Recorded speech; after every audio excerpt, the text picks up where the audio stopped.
thank you everybody for your time today. And today we'll be talking about business, the G again. We'll be talking about business model innovations. And really the theme is yes, we can. Because I think disruption is something that is ongoing world over. COVID accelerated that. The media industry itself must be 10 years plus now of a lot of change. And on stage with me, I'm joined by both innovators, funders, and people who understand the business of media. So I think they're the best people to tell us what is going on in their respective industries and companies, and how are they dealing with that change. So to start us off, I'll throw a question, and this is to everybody on the panel. And it will be, introduce yourself and the company you come from, but also the market in which you're currently operating in. What is the economic climate? What is the political climate? And ultimately, how's that affecting you as a media business player? Go. Thank you. Good morning, everyone. My name is Tomiwa Ladikomo. I'm the CEO of a company called Big Cabal Media. We started out of Lagos, Nigeria, and operate 3 publications. The first and possibly best known across the continent is called Tech Cabal, and it covers the business and the human impact of technology across the continent. We have a second one called Zikoko, and Zikoko is a very playful, young publication looking at the things that young people in Nigeria care about. So primarily focused on the Nigerian market. Our third publication is currently incubating, and it's called Citizen. And Citizen attempts to mediate the role between citizen and government and the responsibilities of citizens. In slightly less polite language, we say we cover the ways in which government Fs us and how we can un-F ourselves. And I think it's important, that attitude is important, because in building new media publications, we have tried to find a model where we're able to build commercially viable publications in a tricky media market. And I think, as some of the conversations yesterday kind of pointed out, media is tricky globally, not just in Africa. There's political repression as an area of concern, but even more than that, it is media models, traditional media models have sort of failed in the modern world. You know, your Googles and your Facebooks, etc., are chinking away at what used to be sort of fairly strong revenue models. And so there's a complete reimagining of how you make money in media. And in building our publications, we very much try to think beyond what was traditional. And so advertising, obviously a big bedrock of our model, but we've built a production arm, we've built a consulting arm. Tech Cabal collects a lot of data and interacts with technology professionals and the technology industry across the continent. And so we've taken that expertise and we lend it to companies, and that gives us, you know, a model that's not advertising dependent to build on. Our production arm, we have to use, you know, our creativity to create content, whether it's written or video or animated. And so we lend that expertise to companies to tell their stories as well. These might not be traditional ways in which the media funds itself, but they are critical for building robustness to our business model. There have been years where there have been steep dips in the advertising market, and that production arm has been what's sort of saved us and allowed us to keep the lights on. When we think about our growth, the consulting business has been a critical part of expanding our reach across the continent, of doing more interesting work, and also feeding stories, because what's really interesting about going out there and collecting data is you find stories in data. I'm going to stop talking, and perhaps on one of the other questions expand a bit more. Thanks. Before I introduce myself, I want to, maybe on a more serious note, because I know the host made it jokingly, I think it's unacceptable that we're up here as a manel, even though we were meant to have, and I mean, I think there's been great gender balance on the platform as a whole, but this is perhaps a good example of why we need to have more gender in the planning. And I say this trying to tie it into my next point in the introduction of myself also. It's that as journalists, we are often the smartest people in the room, which is fine, but it's when we believe that we have problems. And we don't call ourselves out, and we like to pat each other on the back and talk about the great work that we're doing, which is true 99% of the time, but the 1%, I think it's important for us to speak up. So my name is Bilal Randri. I'm with a New York-based nonprofit, the Media Development Investment Fund. But we operate as a conventional funder. So we do debt and equity investments into media companies, independent media companies. So we're not a donor, we don't do grants, but we really appreciate all the grant work that's done, because this is what builds and increasingly, in this day and age, strengthens and builds media companies so that we can step up and invest in a business or loan money to a business when they're ready to grow. And I can share more when there's questions. Thank you.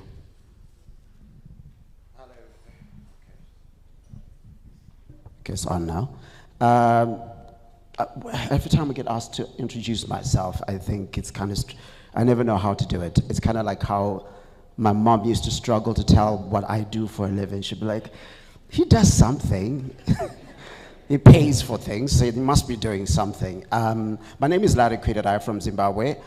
I always just to introduce myself as a writer, because in grade 1, Mrs. Dolly, who was my teacher, in the second semester term, said, this kid is going to be a writer. This was grade 1, and I was like 5 years old and looking like a strange chicken out there. But the reality of it all is it stems from the fact that for me, at the center of everything is storytelling. And that's what we do at 3 Men on a Boat. We've been doing it for 15 years this year, strangely enough. We started on the same day that the born day of our biggest export. I know that everywhere I go in Kenya, most of the time I've gone to Mombasa, the first thing when I say I'm from Zimbabwe, they say Robert Mugabe. So 21 February 2008, yeah, it's your thing. So what I'm saying is that we started off as a bunch of guys, 3 men on a boat, life is a boat, so that sort of thing. It wasn't that clever, it was just something we came up with. And then what we did is we constantly told stories about what was happening in each other's lives. And then the other partners moved to another country.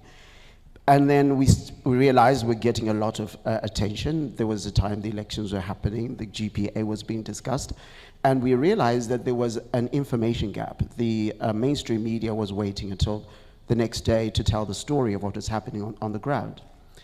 Fast forward to about 2015, we realized we really did not want to be a breaking news type of platform. We wanted the news to matter to people. So which meant we wanted to explain why we were telling people that story and why they should engage with it.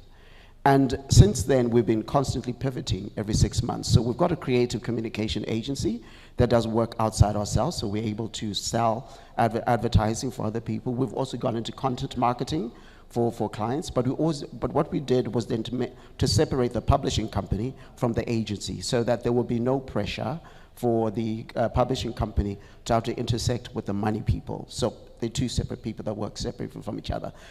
What I'll say about the economic, another thing, we then pivoted into podcasting. The first podcast we started was in 2014. We've got 7 podcasts now.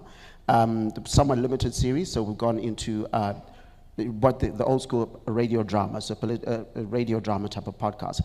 The unique situation I find myself in is, while having my own platforms, I also work for a radio station in Zimbabwe, and for some of the new TV stations now we have in Zimbabwe, I'm writing TV scripts for them. So it gives us the opportunity to continue to intersect the storytelling, and some of it emanates from some of the stories that we were able to develop over the years and repackage them, where we're using the old content and repackage it and turn it into films and things of that nature. Finally, there's a question you asked around the political environment. Because we engage so little with the political expression in the country, one of our main focuses in recent years has been cricket, because we figured out we're one of the top countries playing cricket in the world.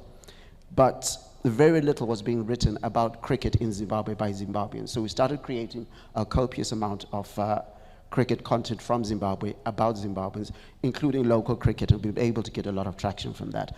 And as far as everything else, I think as questions come up, I'll be able to answer that. Thanks again. My name is Stan Gatui. I work for an organization called Luminate. I'm here to represent them. There's about 6 of them scattered around the room. I think to answer what we do, most of my responses will be what they said. I'm privileged to share the stage with grantees and investees, having done work with Bilal, with Tomiwa, with the Nation Media Group, and having partnered with Baraza to create spaces like this. So we come to the work with a lot of humility. Our main mission, ambition, is to have healthy information ecosystems and to allow citizens to participate and to dissent. Dissent has its own issues in our context, but that's the work we try and do. We're active in 3 countries, in Kenya, Nigeria, and we do some regional work out of South Africa. Speak a bit more about the work as Manu goes on, echoing Bilal's sentiments about the discomfort being on stage. But yeah, thanks for being here and looking forward to contribute. Thank you. If you notice something, all the funders are quite brief, but all the innovators, it's the passion and whatnot. Stan, don't you like money? I thought that's what we're here to talk about, right? And just to touch briefly on Nation Media Group, I think we all know it from the 63 plus years it's been in the market. And we're one of the big companies in East Africa wondering, our business model has been disrupted. Governments, corporates, classifieds, that we used to print money and now we're looking for it. So I'm here to get answers. I think that's why Monica actually sent me, not to moderate the session. And this brings me to my next question, and I want to pick up from where you left off, Larry, about new technologies and innovations and business models that you yourself have rolled out.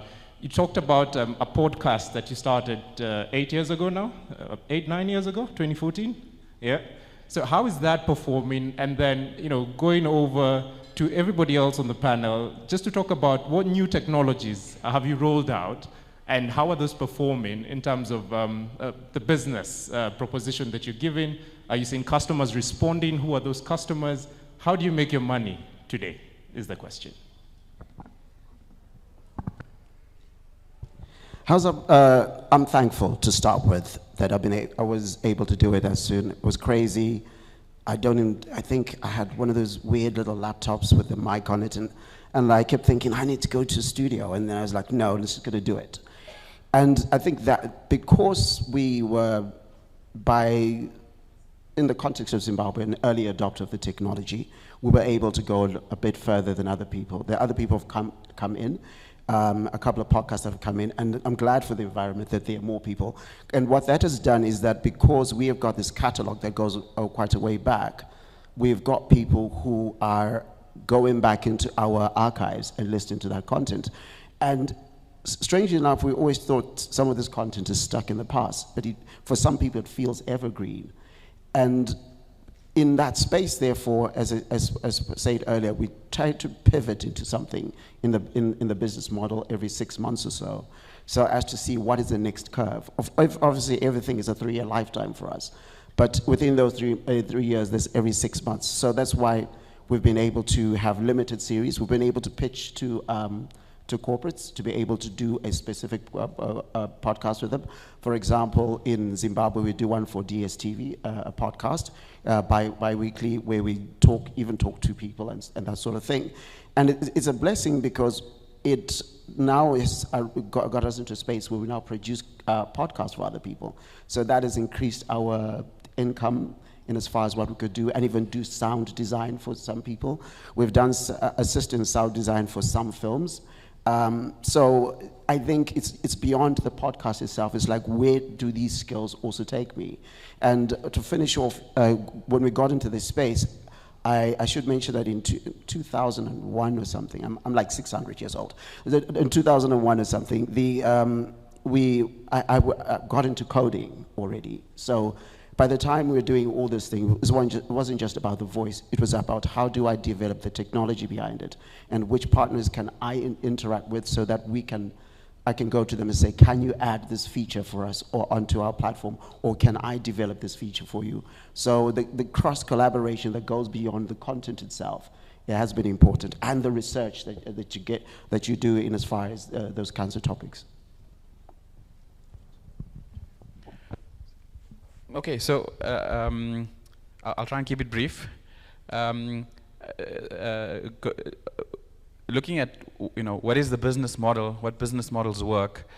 We've been running this media innovation program in South Africa and now one in Nigeria as well. And in your question, you brought up, first moving and technology and innovation. And I think we need to demystify things a bit, because the challenge with business models is actually quite simple. Most media businesses don't have a model, and there is no silver bullet. There is no, you can't listen to Larry and take some notes and go to the office tomorrow and solve the problems. In fact, Nation Media and most of the organizations that say they have challenges with their business models, they know exactly what's wrong. It's not rocket science, right? And I think in this day and age with media, there is no one model. You're going to have to be on the top of your game all the time. So what we've learned through the media innovation program, and if I can impart just a few key points, is forget innovation as the big fancy, the things that the donors and the funders get enticed with. They like shiny things. So put the word innovation, and when you're doing your proposal, make sure it's fancy and shiny, because the donors like that. But don't fool yourselves. At the end of the day, it needs to be as simple as possible. You're producing content. Who is the audience? Even our successful colleagues in the room will talk about, oh, I had 1 million views and our audience is this big. But most organizations don't know who their audiences are.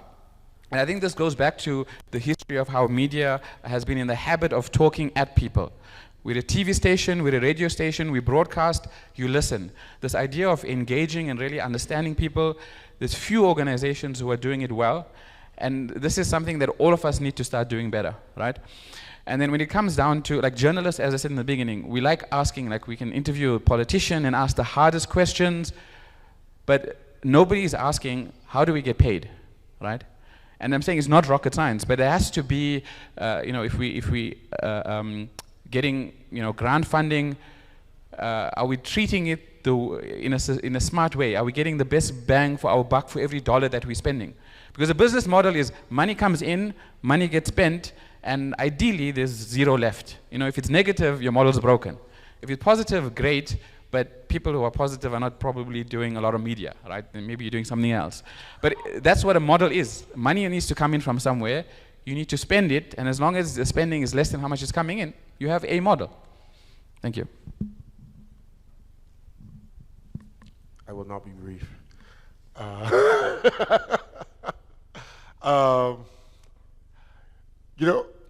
A couple of things from Larry's comments. When he described, and I wasn't familiar prior to this panel with his work, when he described the idea of 3 men on a boat, writing about their lives, writing about their story, about, just themselves, I thought how compelling that is. And as a starting point of media, and as a starting point of building, I think, successful media businesses, is what are the stories you're telling? Why are they compelling? Who are they compelling to? So Bilal just said about knowing who your audience is. So who are you telling these stories to? And I think the better an understanding of that audience and the better connection you have with that audience, the better you have a chance of actually building something that's successful. I think to the other thing is it's a constant experimentation.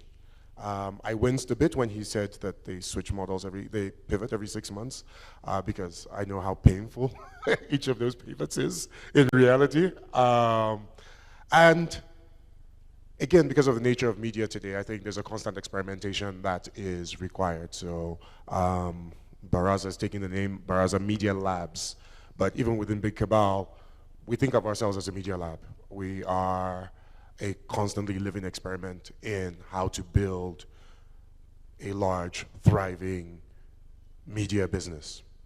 There have been a few things that have worked for us and that are worth noting. An interesting one is that, so technology is an important part of media, and it's a part of how you disseminate your story, of how you distribute your content, how you reach your audiences. Building technology products, we found, is a very, very tricky business, because as media businesses, you kind of come with the, we have this massive audience, we can build tools for them, or we can build things that are compelling for them. But if you're competing against technology companies who do nothing but build tools, you'll very quickly find that it's very difficult to create original technology products. So we think of technology, I think, as most powerful as a distribution tool, as a way to reach audiences, to create compelling content, and get it to them, ideally in the place where they want to be. So with something like Citizen, distribution is kind of one of our first lens in terms of how we think about it. Is if we're going to get young people more politically involved, more politically engaged, this is not the day in which they want to read 3,000-word editorials on a daily basis. They're on TikTok, they're on Instagram Reels, they're on WhatsApp. That's where we're going to meet them. And our political content has to resonate in those spaces, has to be created in the formats that are compelling for people in those spaces, because that is where our audience is consuming all their other content. So while they're, looking at whatever the latest dance trend is, how do you create compelling political content that will sit with them in that space? I think that's an often overlooked thing with media companies is go where the audience is, not where you wish to be. Produce what the audience wants, not what you think is interesting. I think that's a really, really critical thing. I think two other elements, and it's interesting that the Nation Group wants ideas about how to fix their issues, because, a really big thing is, and this is probably useful for people in this room, it's the media business, and it's a business. And so you have to have great, compelling stories and find large, and actually, increasingly, the most successful media businesses we find globally are defined audiences. So it's not that you're reaching 1 trillion people. If you think about BuzzFeed kind of made their play that they would reach like the largest number of people, and it's not really worked out very well for them. And when I look at the businesses that have sort of succeeded and exited and sort of built robust business models, it's because I am speaking to women in Zimbabwe, and I'm reaching them in a way that matters to them. I am speaking to people who care about technology across the continent, and I am speaking to them in a way that is compelling and makes them want to wake up every morning and see what it is that I have published. I am speaking to political aficionados, people who passionately care about this thing. Whatever your audience is, if you can define it and you can define it well, if they're passionate, if they will come back to you on a day-after-day basis, I think it gives you a better chance of succeeding. And so you don't need the largest audience in the world, you just need dedicated audiences that care about what it is or are passionate about what it is that you are creating. But the business aspect of it is really, really critical. And I think even within our business, Bankole, who was one of the founders of our business, avid news guy, great technology thinker, just unimaginative, unbelievably creative about imagining and thinking about storytelling. But ultimately, you have to marry that with being a business. And I think with the Nation Group, it's unmistakably a business. And so the business aspect gets handled. But for us, what being a business means is, over time, just increasing the amount of discipline in driving this thing, solving the business problems. There is an election in Nigeria this year, and that means that for Q1, until these elections are done, business decision-making will slow down. So that means we can't count the revenue in Nigeria being as steady as it would be in other years. Right, how are we going to make our numbers? We get out of Nigeria. For this year, driving revenue from across the continent is a bigger priority than ever because you have to solve this business problem. And we find that just across the business, that is a critical thing year after year. Each of their set of constraints, their set of, they're constraints, and some created by our countries and the weirdness of African countries and African governments. There are some created by the weirdness of the media business and its rapid evolution. 1 year Facebook is telling you, acquire lots of audiences on here and you will be able to reach all of them. And the next year you can reach 0.1% of your audience. And so whatever strategy you used last year has to evolve the year after. And so as a business, I think what makes the media business a bit frustrating, but also dynamic is each year you have to solve this new set of problems. And I think the business team and the discipline to think imaginatively about how to solve these problems are a big part of sort of building somewhat successful media businesses. Thank you. I said I wasn't going to be brief. I did warn you. I'll be brief. So once again, I'll say what they said. I'll try and be additive. It's funny, when I was getting dressed this morning, I think Joe Ageo spoke about the same thing yesterday. I put on 3 pairs of shoes, and this is where I settled. There was a lot of discomfort in the leather shoes that I had, the boots that I had, and I put on a sneaker. And I'm a creature of my time. You look at the people on stage, glad to see that everyone except the man from the Nation Media Group is in some sort of sneaker, but also speaks to the audience. I think when you speak about African media, it's unapologetically young, in many spaces, predominantly people who identify as female. And as Tomiwa has said, you have to create content for your audiences. I can speak about the work these guys have done, work that groups like Debunk Media have done. In all those spaces, it's been content which reflects the audience. It's discussing things that for a long time were taboo. It's sex, it's sexuality, it's culture, it's livelihoods, it's economic empowerment. And in many of those ways, those things link to governance and the things that we hold important. So I think to ensure that these organizations remain resilient and sustainable, they have to be able to understand who those people are and be able to speak to them. Also, it reflects how you build your teams. Thank you, Alice, for showcasing the strengths at Mozilla. I think it was quite interesting that everyone who came on stage from Mozilla had a very different background. And I think we take the same view when we build teams at Luminate. Looking back 5 years ago, we were a team of 2. We're now a team of about 12 in Kenya. We have a comm specialist, we have a management consultant, we have an ex-donor from Ford Foundation. But we have to build teams that understand the work and that understand the context. And I think the same thing has to be said for building a media business or a business that does work in media. So you have to be building teams that do work in sales. We commissioned a report last year at Luminate called Inflection Point that did analysis in Latin America, in Asia, and in Africa. And there's about 200 respondents. And one of the surprising things was for every organization that had a salesperson, their revenue was 9x more than someone who never had one. For any team that had someone who was keen on technology, whether it was financial management, whether it was customer relationship management tools, the revenues were 3x. So I think for a long time we focused on strong editorial, but forgotten that as you're building a business, if it leaves, it bleeds. There are things that are involved in the work that we do, and you have to be building teams that understand that work to ensure that you're able to adapt your environment. I think Hopewell left the room, but he said something at the end about Cristiano Ronaldo and Leo Messi. I think we speak a lot about the football, but there was a problematic interview that he did with Piers Morgan. And he said when he's done, I think probably around 40, we need to remember that he's been active for about 24 years, but every single season he adapts. He's not the same player he was 24 years ago, and I think the same thing has to be said for the media businesses.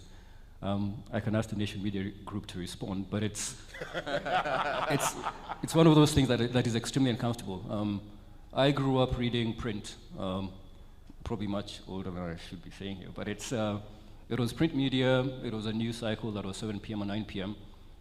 We commissioned some work last year with a group called Saracen Media that do brand activation for Diageo, for Procter & Gamble.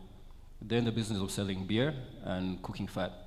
And the thing that was painful for us to realize was that the audiences that we're trying to get to speak truth to power, to hold governments to account, have an issue with attention.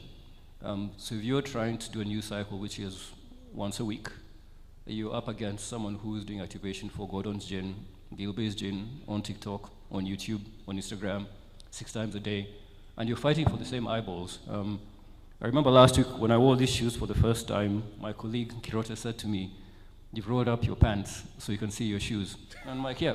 I rolled up my pants so you can see my shoes. And the thing is, we have to ensure that we remain in the minds of audiences and we have their eyes on the content. So it's just ensuring that we understand how they engage, how they consume content, that they can keep coming back to us, continue consuming. And as Maria said yesterday, if no one is willing to pay for your content, not willing to support your business, there's an issue with your model that is fundamentally broken. So yeah, I'll pause there. Great, thanks, Stan, and welcome to the roast of Nation Media Group. For the record, I tried on sneakers today. So, final question to all the panelists, and I'll take it back to you, Stan, which is, we're trying to build this resilience. We're trying to focus on the audience and their changing habits. We're trying to incorporate new technologies, but we all need the enablers, the governments, the investors such as yourself, other players. So what message do you want to send out to them today and say, we're trying to build this resilience, and this is the support we require from you. And this is also what will help us ultimately, as an industry, last in 50 years to come. What is that thing? And to each and every one of you, please, the same question. So this is a message to the government.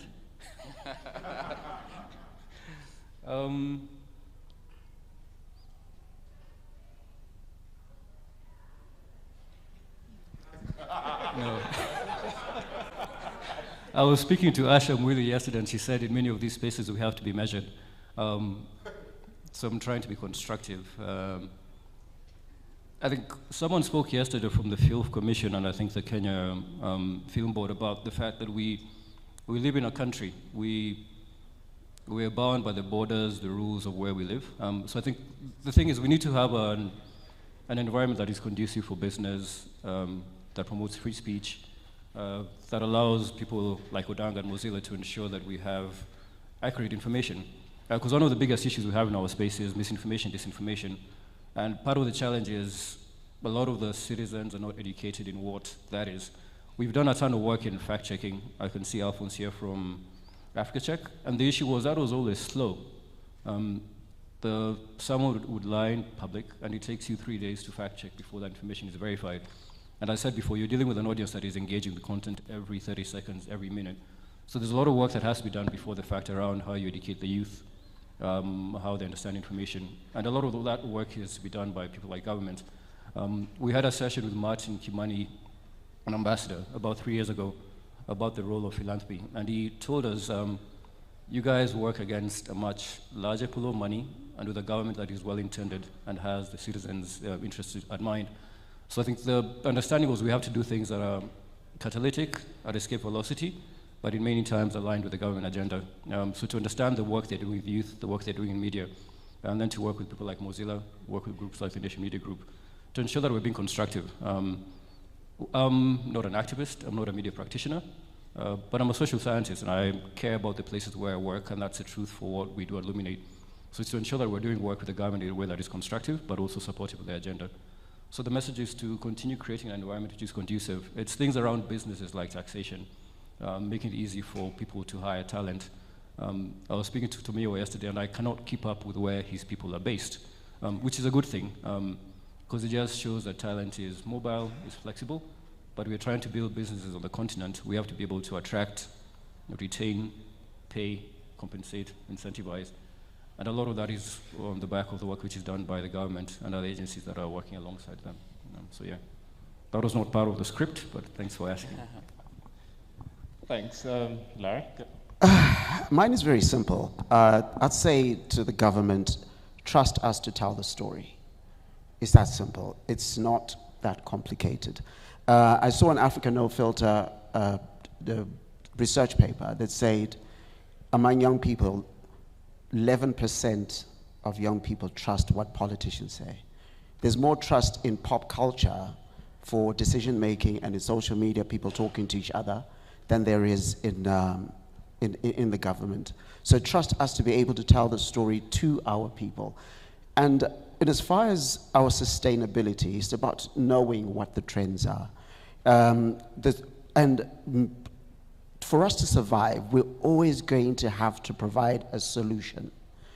The solution that I'm going for in Zimbabwe is that, again, on the Africa No Filter, Kenya was 1% more than, but 83% of Kenyans and 82% of Ghanaians and Zimbabweans trust the negative perception of Africa that the United States films industry has about our own. So now my mission, as I delve more and more into the writing of fiction for my people, is that I want them to see themselves in a light that is different from what they are told they are. And that's the solution that I want to give. So it also means, if we're going to simplify it in as far as talking about technology, SVOD seems to be a big thing right now, subscriber-based video on demand. But the next one is going to be AVOD, advertising-based, where we're missing in terms of our storytelling the gaming area. Most of the games that we come across are not based on us. And therefore, we're forced to play games based on stories of people in America, you know, and doing that sort of thing. And finally, just wanted to look at this because I made we need to understand after COVID happened, we need to get out of our minds abundance thinking, where that was there before. We need to become tender with people and be where they are, where they need us to be. They no longer have as much as they had before, and we need to be cognizant of that. And therefore, what can we do as partners, whether we're talking to audiences or people we do business with? What can we do to get to where we need to go? And that's that I think that's what we're going to have to do as media partners and things of that nature. But once again, to the governments, allow us. You've already come up with something that's great, that ACFTA, make it work for us so that it's easy for us to turn ourselves into businesses that are able to be self-sustaining. Wow, okay, so in answering the question, I'm going to maybe address comments specifically to independent media in the room, because this is who we work with. And that's, so MDIF works with independent media organizations globally. That's commercial entities or non-profit, doesn't matter. It's about media companies. And I would say that there's nothing to be said to government. I think independent media's biggest problems are internal. It's not what the government's doing. Whether they improve tomorrow and, ZANU-PF is replaced by the best political party in the world, I think independent media are not going to suddenly thrive and survive. So focus internally. Notice the I don't know what's the word, the bias of, every successful media business, whether it's in Nigeria or Zimbabwe, and it's MDF, we've seen media businesses all over. It's not the smart people, the most hardworking, the most dedicated, that always are successful. So yeah, it's the success bias, right? So we're seeing what we think, like we're not seeing a complete picture. And that's why I'm saying the external factors, to a certain extent, you can't control. So focus on what you can control within your organization, so that your organization can be around for another day, regardless of the external factors out there. And in closing, just a question to Stan. Can you run fast in those shoes? I think, like Bilal, I'm not very much excited about talking to governments. I don't know how much they listen, especially to rooms and panels like this. But I think the question was addressed to the investors as well as to the governments that back us. I think to the investors, and to tag my sponsor, thank you, Luminate. Hi Bilal, we'll be talking. I have a deep respect for the people who support and back media businesses. As far as ways to make money, media is not the easiest or the most obvious place. If you don't know that, in this room, I have a message for you. There are far, far easier ways of making money or returns. And so I do have an appreciation for organizations that back and support the work that we do. Like Bilal, I agree that as businesses, we need to be really focused on building great businesses. And again, I think, and I can't hammer on this enough, a weakness of too many media businesses is that we're really focused on storytelling, we're focused on the mission, and not enough on actually building sort of long-term sustainable businesses. For the investors, I think there is the reality that it is a tough business, it is an evolving business, and so more patience, and we need more patient capital. Understanding that, this isn't a tech business where, it's year 3, we're on our Series G, raising, $500 million at the $3 billion, whatever it is. It's not the way media works, and so it does take years of tinkering to find sort of really sustainable long-term models for these businesses, so that patience is critical. The last point I will make does speak a little bit to governments, but also speaks to the importance and just the broad importance of this work. I was in a room recently talking about soft power, and Africa's soft power. And a point I made there that seemed to resonate is the work that we do is soft, but soft translates to hard. And so the stories that we tell, the narratives that we create do create meaningful change in the world. And so I'm a Nigerian. If I sit in this room and I mention Burna Boy or Rita Dominic or Kate Hensher or Genevieve, there's a recognition of these people. There's a recognition of this industry.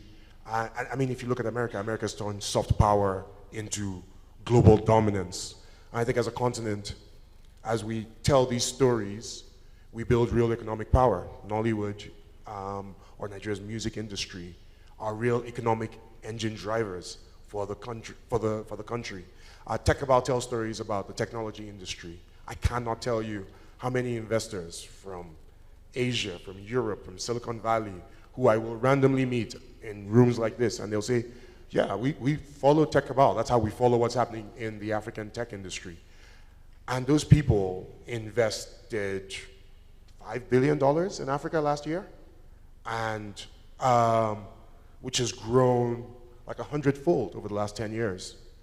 And despite the dip right now, will probably grow another 10, 20-fold over the next few years. And so the storytelling that there's an industry, that it matters, that there are people doing important work, that you should pay attention to what's happening in clean tech over here or what's happening in health tech over there. It's soft. We're just telling stories. You know, every time we do one of those pieces where we're like, Bilal Rantry is doing this great thing in investing in Africa, I look at them, sometimes I'm like, yeah, you know, it's nice, it's a nice piece. But over time, it matters that there are people doing important investing work in media in Africa, that there are people doing important work in health tech or in, you know, women's health in these countries. And someone sitting down in Vienna is going to go, actually, I want to fund that. And so this work is important. And the storytelling, again, whether it's in movies, whether it's in music, whether it's in news, whether it's about technology, whether it's about young people and what matters to them, ultimately does convert to really important hard power. And so there's a thing that I think government should know. It is, this work is important. This work does have meaning and does change the world. And I think we all hopefully know that. And thank you. That's all I got. Thank you, Tomiwa. And just to start back with you, coming all the way back to Stan, final statement, because June has started standing up. What's your yes we can statement? What's that in 10 words or less? Yes, we can build things that change the world. Let's do it. Great. Sorry to be a bit boring, but I'm going to go again. I'm stuck on the theme. I think, yes, we can be more efficient. I think we be efficient with our time, with our words. But I think we need to be efficient within our organizations. We do more with less, within reason, but not just for the sake of doing it, but because we're building strong, sustainable organizations. Thank you. I'll be very brief. Yes, we can because we should.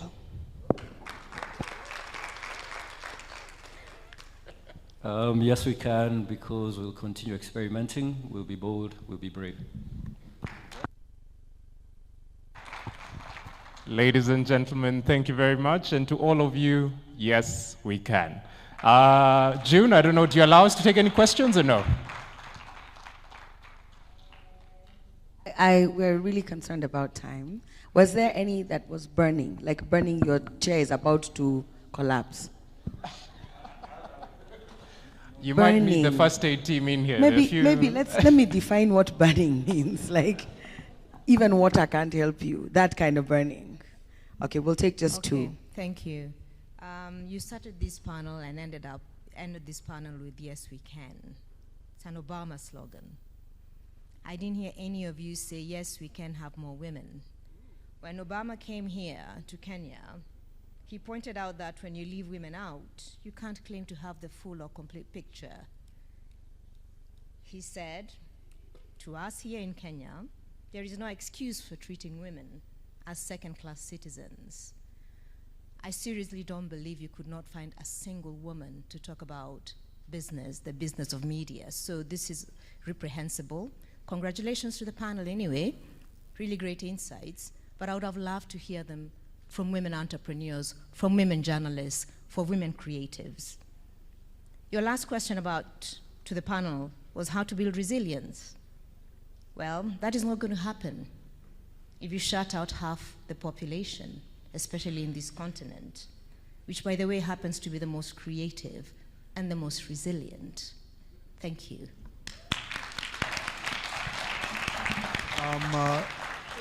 When you guys were describing the businesses that you're building, it seemed to me like you're building businesses to support your media, not businesses that do media. And I'm wondering whether you think that's accurate, and whether you think you can actually make money by delivering media rather than catering to, let's say, what other companies do. Hi, very, very quick question. We're here today to rethink media, rethink business models. It would be interesting to just hear some comments about how you're thinking with students and education, and how you're working with that, because I think that is also very important. Thank you. Great. So I'll throw Bilal in for the first one. In terms of, I know you fund media companies, but what have you seen? Well, I think your question was directed to them, but I'd happily answer, because I think the point of can media be a business? I think that's a big question, and it depends on the type of media. But I think even those media that are not generating revenue in the traditional sense need to look at grants as a revenue stream.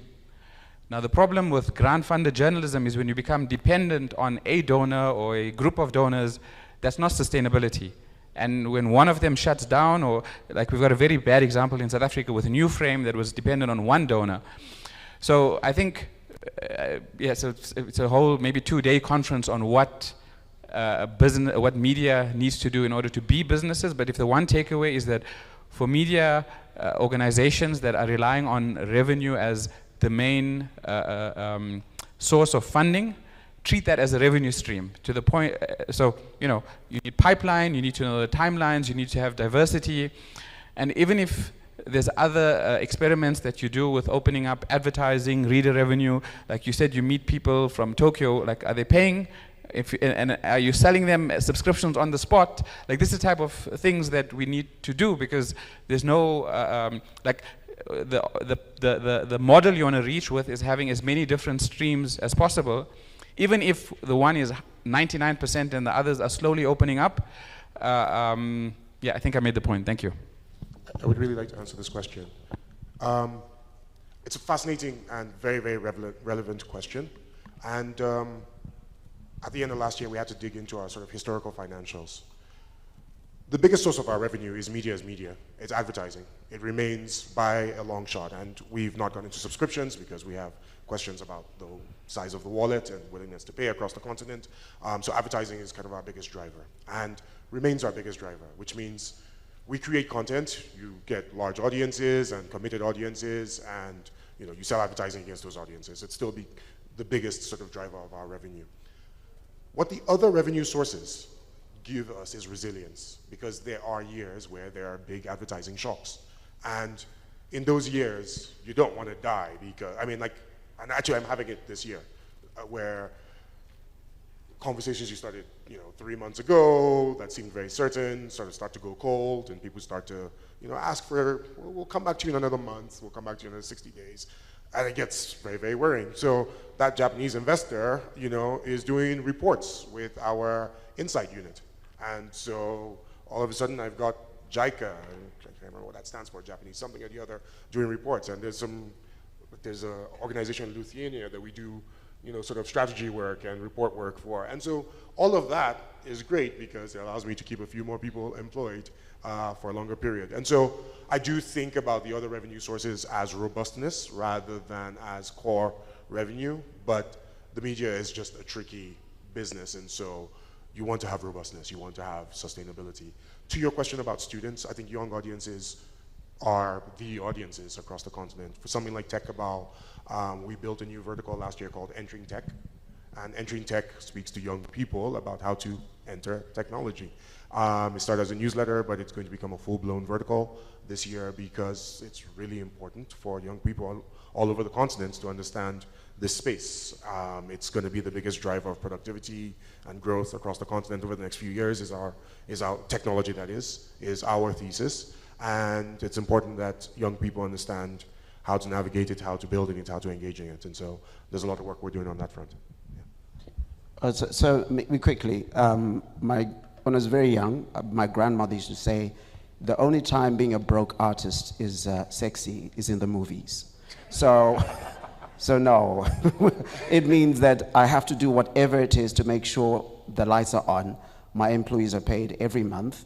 A lot of our work our company is a diversified media company. So we produce content that we publish and then put content that other people publish. So I gave an example earlier on that we do sound design for other people. So what we've decided is that we've developed this huge range of skills. Instead of waiting for when we can publish for just ourselves, we decided we can outsource. People can outsource and get our services, and therefore we're keeping ourselves skilled, and we're able to experiment even with audiences that are not our own. So I say to everybody here, being broke isn't nice. So just quickly on the question about students, because I think it's also related to the other side of journalism education, which I think is very broken. Like, we support a lot of media organizations, as I said, globally, and surprisingly, or maybe unsurprisingly, some of the most successful don't have necessarily people who are trained traditional journalists in the sense. So I think this brings the bigger question of journalism education and what that is like and what that should be, and opportunities for on-the-job training, and for small organizations, the need to create capacity, be conscious that the market's not going to provide the skills you need, and so you need to train and bring young people on board. And I know we've touched the gender question, but as an investor, I would say that this is something that we also wield influence, and to the donors and funders in the room, and maybe even to the sponsors and partners of this event. This is the conditions that you need to put in place, because it's good for business when there's diversity and you've got different perspectives, etc. Thank you. I think we kind of responded, but we didn't respond to Alice. So I'll speak a bit about our work at Luminate, and also just to recognize that in our new strategy, we do a lot of work with underrepresented groups. A lot of that focus is increasing share of voice in some spaces that's women, in other spaces that's youth, other places that's sexual minorities. So just ensuring that we have organizations that are led by these people, that have them in governance, that have those in their teams, but to ensure that the content they're doing is also reflective of those audiences. So I think the proof is in how we fund groups like Africa No Filter, led by Moki Mokura, Debunk Media, led by Asha. But it's not just the women, but it's also ensuring that these organizations are led by young people. Tomoyo, I'm not sure you're young. Bilal, I can probably run faster than you, these shoes or not.